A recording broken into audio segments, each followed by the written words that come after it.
I've just come back from a callback for a commercial, an in-person callback, and so I just wanted to touch on something that was happening when I was there. Most auditions I go to these days are self-tape, but every now and then we still go into the room. And what I just want to say is, when you're in the audition waiting room, don't use that time to chit-chat and catch up with friends, because you should be focusing on the job at hand, which you're going in to try to book a job. You're trying to make a living at this. So don't spend the time chit-chatting. It's not the time to catch up with your friends. You can do that after the audition. And also, when you're chit-chatting away, you're distracting the other actors who are trying to focus on what they have to do when they go in, and it can be very annoying.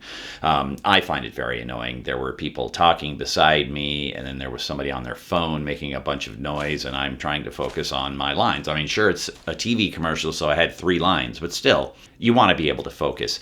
And there are people that like to use it to catch up with friends. I get it, but not everybody wants to do that, okay? So even if you see someone that maybe haven't seen them in a while, leave them alone, okay? Because they could be focusing on the job at hand, and they don't want to be rude and say, I don't really want to talk before the audition.